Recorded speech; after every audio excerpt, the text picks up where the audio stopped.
If you want a player to watch, to learn fundamentals, utility usage, good positioning in certain situations, good reactions, Autimatic is an incredible player to watch. I'd put him up there with players like Zipex. And honestly, if you're a fan of Autimatic and you want to really learn the game, think about the decisions you're making. I definitely recommend watching a few of his POVs.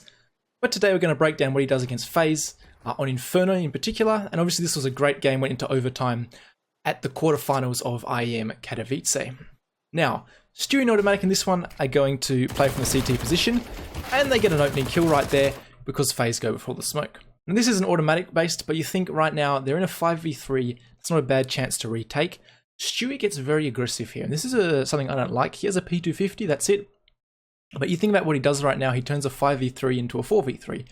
Which with the gun disadvantage is something you definitely want as many men as possible to try and trade off. So Stewie, I think the flash goes through, he's maybe trying to get something done in the meantime, but I personally didn't like it too much. I think he would have been better off just playing the 5v3. You see Autimatic takes the opposite approach to Stewie, he doesn't push with him, so there's maybe a little bit of miscommunication there, but he's very patient, and in my opinion, I think that was the better decision in a 5v3 or now a 4v3.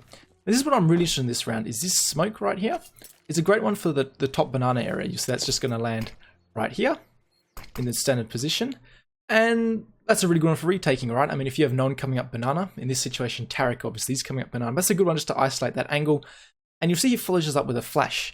And if you stop to think about it, there's a lot of things you can break down from what Autimatic does. So this flash goes through. And you might think, oh, that's an okay flash. We're a little bit behind the game here where we stopped. But notice that full blinded rain. And you can think about this utility usage and how everything adds together. So if this smoke comes down where rain is, what's the response from this banana player? Especially when you have a man advantage like this, it's probably, okay, I need to get through this smoke, maybe try and cross to banana while this smoke's up, or not to banana, barbecue, sorry, while this smoke's still up, and help my teammates out. Autimatic throws this flash right after the smoke, knowing the reaction of this player is going to be something like that. In this particular situation, Rain just sits in the smoke, trusts Olivmeister and Carrigan. But you can see the thinking behind his utility usage to catch off the player and using utility together to try and get something done. Molotovs off new box, a very good decision, a very strong and probably the most powerful position on the B side itself. My only issue with this take is a little bit slow off the back of it. They do get the initial kill. Skadoodle can't take out Carrigan, which causes problematic. But you can see Rain has to get a 3k in this one, sitting in the smoke, a bit of an awkward play. But even in a round where Autimatic gets no kills, you can see how you can break it down, think about the utility usage he's got, and really, I had never seen that smoke before to smoke off top banana. I don't know if I'm just not watching enough games, but it's definitely a useful one, and one I'll be using in the future. In round 10, we're going to see some good fundamentals again from Autimatic. We're going to see the fact that he relies on Stewie, or he trusts Stewie in this one. He's going to get smoked off, but he's just going to hold this smoke to be able to deploy it as quick as possible, trusting Stewie to hit the first shot if they do round the corner. So Stewie doesn't see anything for a while, and I'm going to look like a bit of a hypocrite to start off with, so hopefully I can explain myself from what I said a little bit earlier, and show a bit of a difference in the situations. So you'll see here, nothing happens, the smoke starts to fade, Autimatic also throws his smoke, a little bit of another miscommunication, both of them smoking it off. You see Autimatic's response here is he's going to go through the smoke with his flash again, and you might be thinking, hang on Elmer, you just roasted Stewie for going through in a 5v3, and Autimatic's going through in a 5v4, and they both seem pretty similar. Now the difference in this situation is just the fact that Faze have one extra player alive. It's the fact of the timing of when Autimatic flashes through. The smoke is obviously right down in front of him, which is a huge advantage, but he's also flashing through before they're onto site. So thinking about it, when you're coming up the banana area, you've got to obviously look this way and try and take out site. But if we think back to the Stewie clip, I'll chuck it here in the top right if you can't remember, is Stewie's already seen the players cross. They already actually killed one crossing here, and then he tries to pop flash through, and you see these two players at barbecue weren't blind at all because they're already through. They're worrying about sight. They're not looking at where the flash is most likely to come through.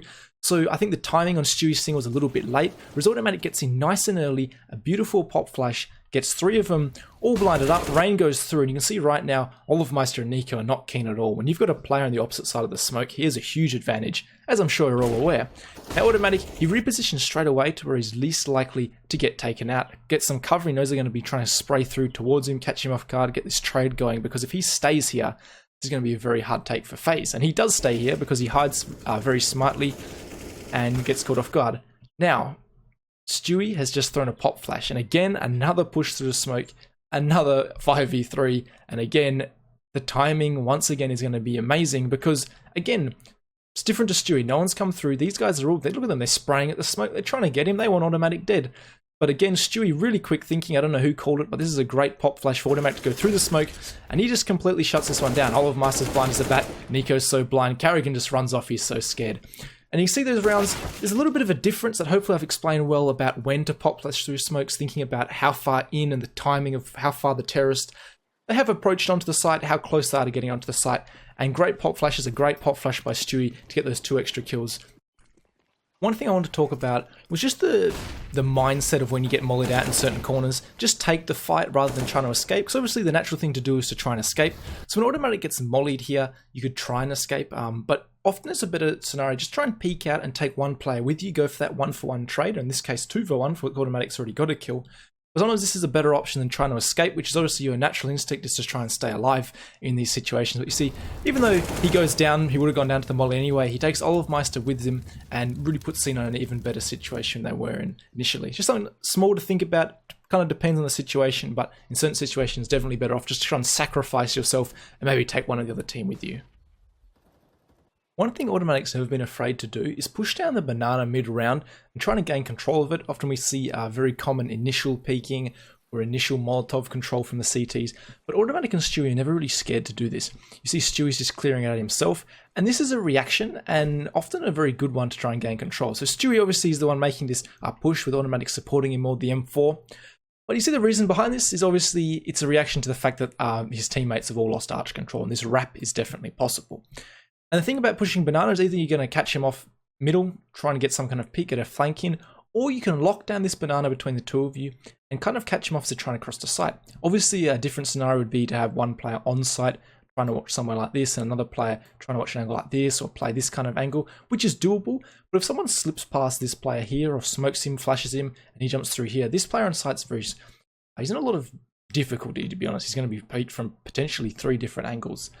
But if you push down banana, it's not always the option, not always the option you want to go with, but it's definitely one that I don't see used enough, and it does require a little bit of coordination.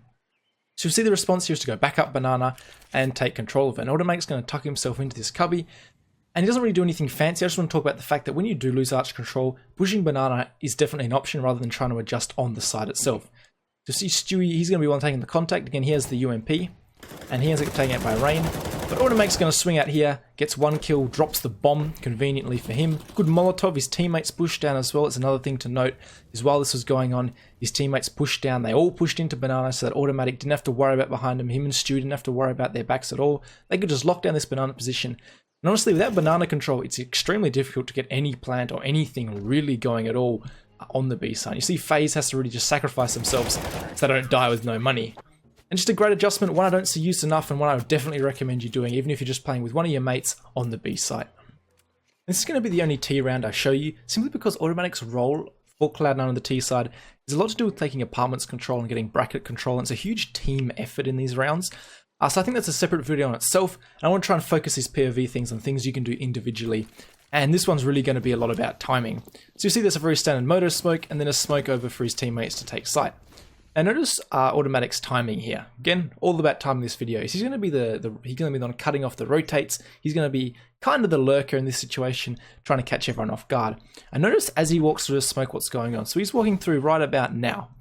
Now what's happened in this situation? Well, obviously his team has already swarmed the site. So he's going to have gained a lot of attention, or a lot of attention is going to be drawn from the arch player itself. But it's probably a little bit too quick for the B players to already be rotating over. So if you can hit this timing bang on, which he has in this situation, Olofmeister is going to be the one trying to face out and help Rain in the pit, especially when not everyone's gone down straight away. And this player's not going to be quite there, which is Carrigan in this particular scenario. And you see he hits this timing absolutely perfectly. And again, notice how patient he is. He works out right now, Olofmeister gets a kill. So he knows there's one player there that he could potentially wrap onto to help his teammates out. He's just going to be oh so ever patient. Wait for this rotator, knows the rotator's coming eventually, unless they have pushed banana. Eventually there does become a point where you are going to push through. But in this scenario, Carrigan comes flying in, takes out Carrigan. Olofmeister's now in a very sticky situation. You see Tarek was going to push through and take him out if Autimatic didn't. Autimatic did. And you see with all this patient, he locks down the round. 2 kills, very important rotator kills, and that arch player. And again, it's just good timing for when his teammate, when they're all over the site. Good aggression, good patience, waiting for the rotator, not straight away hunting down Olofmeister. And honestly, there's a lot you can take away from it, a lot you can think about, and a lot of what Autimatic does, and I definitely recommend watching a few of his demos.